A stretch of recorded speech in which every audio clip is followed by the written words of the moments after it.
नमस्कार, चुनावी चिकल्लस में आप सभी का स्वागत है। हमारे साथ उपस्थित हैं ललितपुर के सदर विधायक रामरतन कुशवाहा जी, और आइए उनसे जानते हैं आज जो ललितपुर में एक बहुत बड़ी ये कहें कि राजनीतिक खलबली मची हुई है, उसको लेकर आज चर्चा करते हैं। आज उत्तर प्रदेश के मुखिया योगी आदित्यनाथ ललितपुर आए, एक जनसभा को संबोधित किया। उसी के साथ आज पहली बार कोई मुख्यमंत्री ललितपुर की हृदय स्थली तुवन मंदिर, तुवन सरकार के दर्शन करने के लिए कोई मुख्यमंत्री पहली बार दर्शन करने के लिए ललितपुर में आया और तुवन सरकार से आशीर्वाद लिया। आइए विधायक जी से जानते हैं वो क्षण, चूँकि विधायक जी साथ थे तो वो क्षण पहली बार ऐसी घटना घटी, उसके बारे में कैसा महसूस कर रहे हैं और क्या बात हुई पूरी।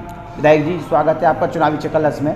चुनाव चल रहा है। सौरभ जी, आपके चैनल के माध्यम से मैं आम जनता को बताना चाहता हूं कि ललितपुर जनपद के ये आज के ऐतिहासिक क्षण थे कि प्रदेश के इस बहुत बड़े सूबे के मुख्यमंत्री यशस्वी योगी आदित्यनाथ जी ने तुवन सरकार के दर्शन किए।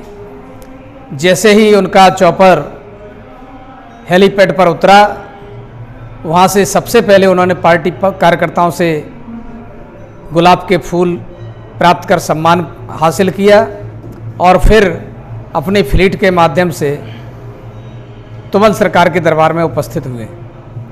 तुवन सरकार की वो क्षण जब हनुमान जी महाराज के सामने बैठकर हमारे मुख्यमंत्री जी ने विधिवत पुजारियों के साथ पूजन अर्चन किया, आचमन करते हुए प्रसाद ग्रहण किया और भगवान तुवन सरकार से ललितपुर के खुशहाली के लिए कामना भी की। आज देखने में आया आप तमाम प्रोटोकॉल तोड़कर दौड़ते हुए नजर आ रहे थे। देखिए, जब फ्लीट चलती है तो ये बात सही है कि मैं जिस ढंग से मुझे पहले बैठ जाना चाहिए था नहीं बैठा, तो मैं दौड़ते हुए गार्डों की तरह, या ये कहना चाहिए सुरक्षा गार्ड जिस तरह से दौड़ते हैं उस तरह मैं भी दौड़ करके कोई व्यवधान ना हो, गाड़ी रोककर पीछे की गाड़ियों को ना रोकना पड़े, इसलिए मैं दौड़ करके गाड़ी में बैठा था। तुवन सरकार से योगी आदित्यनाथ जी ने क्या प्रार्थना की, क्या होगा? तुवन सरकार से योगी आदित्यनाथ जी ने ललितपुर की खुशहाली के लिए प्रार्थना की और संपूर्ण सूबे की खुशहाली के लिए भी बजरंगबली से प्रार्थना करते हुए कहा कि हे प्रभु बजरंगबली, इस सूबे के कल्याण के लिए, इस सूबे को समूल रूप से विकास के लिए आपका आशीर्वाद प्राप्त हो।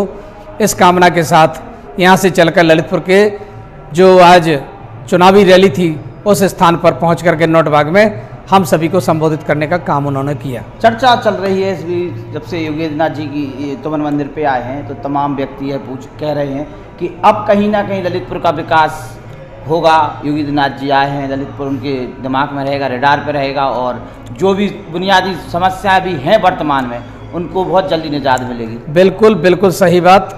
मैंने माननीय मुख्यमंत्री जी से ललितपुर के विकास के संबंध में चर्चा की। जो बहुत ज़रूरी काम इस समय मुझे नज़र आ रहा है, आपका ब्याने नाले का पुल और शहजाद नदी का पुल, इसको मैंने उनसे कहा है। उन्होंने कहा चुनाव कर लीजिए विधायक जी, डीपीआर तैयार करा करके आपके यहाँ जो भी विकास के काम होने उन सबको पूरा कराने का उन्होंने आश्वासन हमको दिया है। पानी की समस्या जिले में बहुत ज़्यादा है, बहुत समस्या पानी की। सौरभ जी, पानी के लिए निरंतर मैंने जिला प्रशासन से कहा है, जल संस्थान के अधिकारी को बुलाकर कहा, और चूँकि इस समय आचार संहिता लगी हुई है इसलिए हम किसी अधिकारी को ज़्यादा दबाव डाल के तो नहीं कह सकते, लेकिन मैंने ये कहा है कि सरकार जब सारी व्यवस्थाएं दिए है तो पानी की समस्या कैसी। हमारे बांधों में पर्याप्त पानी है और प्रत्याशा में जनता पानी के लिए परेशान हो, ये मुझसे बर्दाश्त नहीं होता है। और 29 तारीख का चुनाव संपन्न हो जाने के बाद आप देखिएगा, जिस गली में भी पानी नज़र नहीं आएगा उस गली से संबंधित जूनियर इंजीनियर या सहायक अभियंता या अधिशासी अभियंता जो भी जिम्मेदार होगा उसको मैं निश्चित रूप से कार्रवाई उसके खिलाफ कराने के लिए बाध्य रहूंगा। कर्मचारियों की तनख्वाह नहीं मिली है और ये एक समस्या है। चक्कर क्या है, जब से ये अलग अलग संस्थाएं टेंडर पर काम करने लगी हैं, कर्मचारियों को अपनी संस्था के आधार पर जोड़ करके उनको पैसा देने का काम करने लगी हैं, वेतन देने का काम करने लगी हैं, तब से ये समस्या सामने आई है।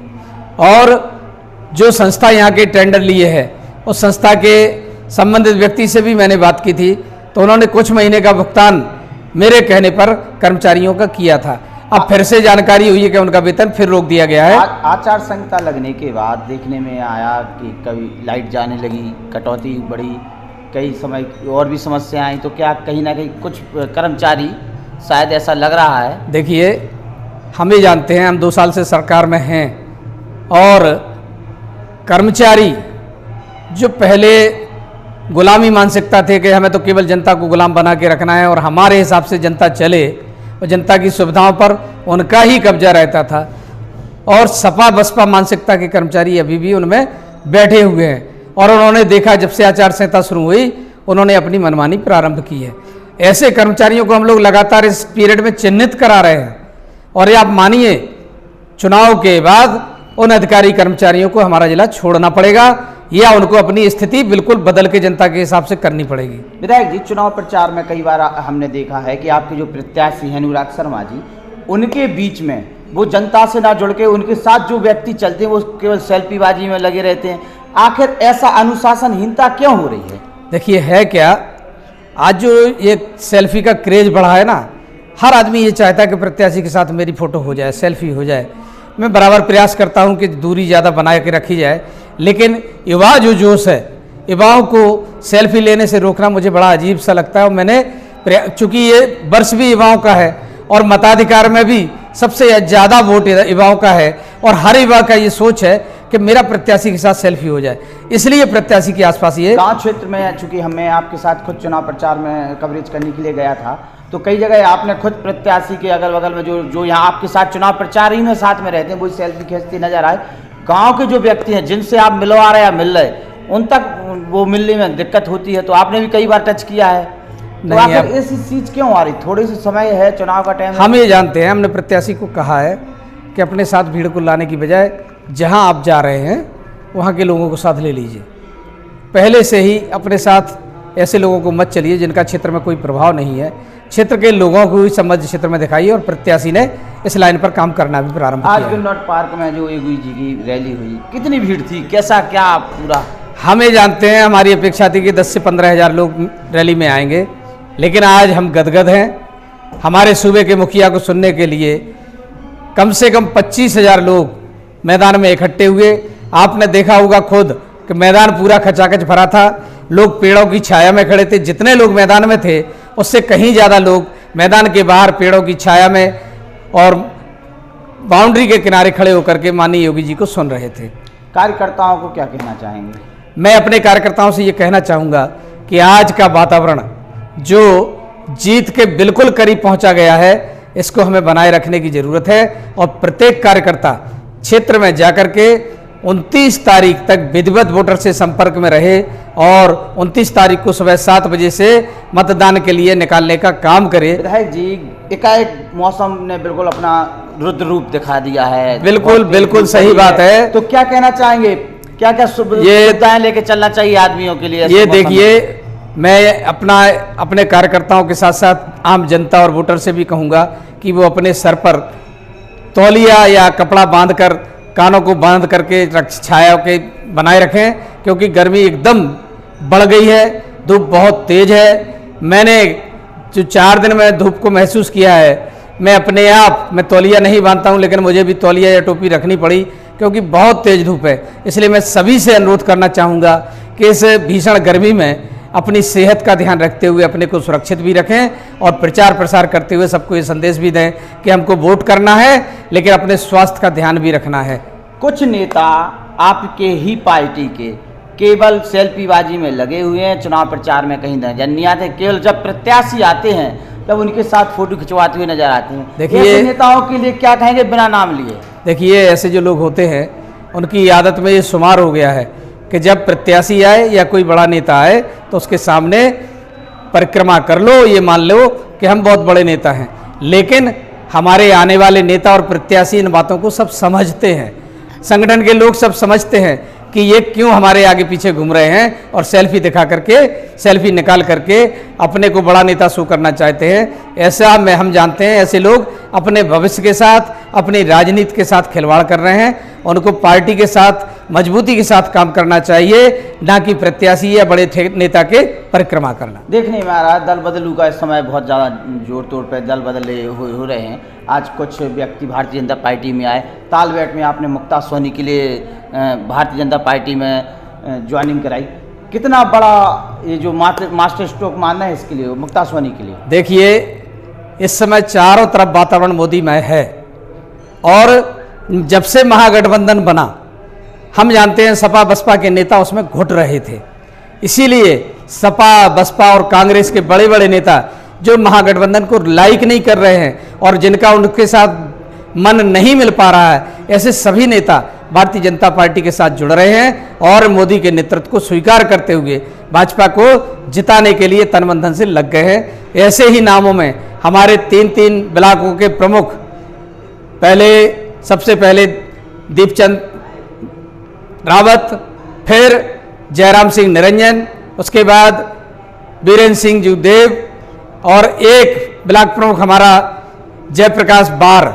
इस तरह से चार ब्लॉक प्रमुखों ने पार्टी की सदस्यता ग्रहण कर ली है और नगर पंचायत अध्यक्ष पाली को छोड़कर नगर पंचायत मेहरौनी, नगर पंचायत तालबेट दोनों की श्रीमती कृष्णा सिंह व अब श्रीमती मुक्ता सोनी ने भी भारतीय जनता पार्टी का दामन थाम लिया है।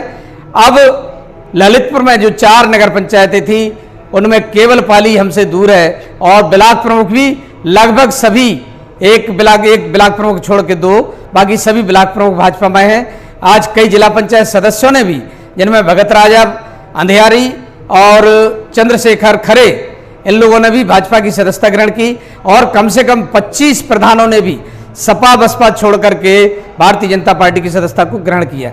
इससे ये जाहिर होता है कि हमारी सरकार की रीति और नीति बहुत अच्छी है, तभी समाजवादी पार्टी, बहुजन समाज पार्टी और कांग्रेस के नेतागण और प्रधान और बीडीसी हमारी पार्टी में शामिल हो रहे हैं। अनुराग शर्मा के बारे में क्या कहेंगे?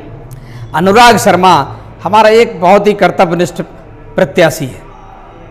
राजनीति में भले ही वो आदमी सक्रिय ना रहा हो, लेकिन आप सब जानते हैं उनके पिताश्री स्वर्गीय विश्वनाथ शर्मा जी 2 बार के यहाँ झांसी ललितपुर से एक भी सांसद रहे हैं और हमीरपुर से भी, और उनका परिवार समाज सेवा में कई वर्षों से जुड़ा हुआ है। वैद्यनाथ कंपनी के नाम से पूरे भारतवर्ष में उनकी कंपनी आयुर्वेद का काम कर रही है और लोगों को भिन्न संस्थाओं के माध्यम से समय समय पर आर्थिक रूप से मदद करने का काम करते हैं। बहुत सी समाज सेवी संस्थाएं उनका काम कर रही हैं। बुंदेलखंड एकीकरण समिति उनमें से एक उदाहरण है और कई सिलाई केंद्र चल रहे हैं, कई सामाजिक सुरक्षा के केंद्र चल रहे हैं, कई विद्यालय उनके द्वारा बनाए गए हैं, जिससे आम जनता के जो गरीब तबके के लोग हैं, वो किसी भी वर्ग के हों, उन सबको ये परिवार मदद करता रहता है। सपा बीएसपी गठबंधन में सपा का बहुत बड़ा चेहरा माने जाते हैं डॉक्टर चंद्रपाल यादव। चुनाव प्रचार में कभी कभी नजर आ रहे, कभी कभी नजर नहीं आ रहे। देखिए, क्या कहेंगे, कैसा क्या कुछ भारतीय जनता पार्टी को कहीं आंतरिक सपोर्ट तो नहीं हो रहा? देखिए, चंद्रपाल यादव समाजवादी पार्टी के नेता हैं, उनके संबंध में मैं ज़्यादा बात नहीं कहूँगा, लेकिन मैं ये जानता हूँ कि वो उनके स्टार प्रचारक हैं और स्टार प्रचारक के नाते जिस ढंग से उनकी भूमिका रहना चाहिए थी प्रत्याशी के साथ, वह भूमिका नहीं है और उसके कारण हम ये नहीं कह सकते कि वो हमारा सपोर्ट कर रहे हैं या क्या कर रहे हैं, लेकिन हम ये जानते हैं वो जहाँ भी हैं उनको अपने प्रत्याशी के साथ काम करना चाहिए। अच्छा, धन्यवाद। आप सुन रहे थे सदर विधायक रामरतन कुशवाहा जी के लिए। चाहे राजनीति किसी भी करवट बदले, जो पार्टी के साथ जिसको पार्टी ने जो जिम्मेदारी सौंपी है उसको उस जिम्मेदारी को निभाना चाहिए। यह सब कहना है सदर विधायक रामरतन कुशवाहा जी का चंद्रपाल यादव जी के लिए नसीहत देते हुए नजर आए हैं सदर विधायक रामरतन कुशवाहा और राजनीतिक धर्म निभाने की बात कही है। यातायात नियमों का पालन करें, सेफ रहें, सुरक्षित रहें। जय हिंद, जय भारत, जय श्री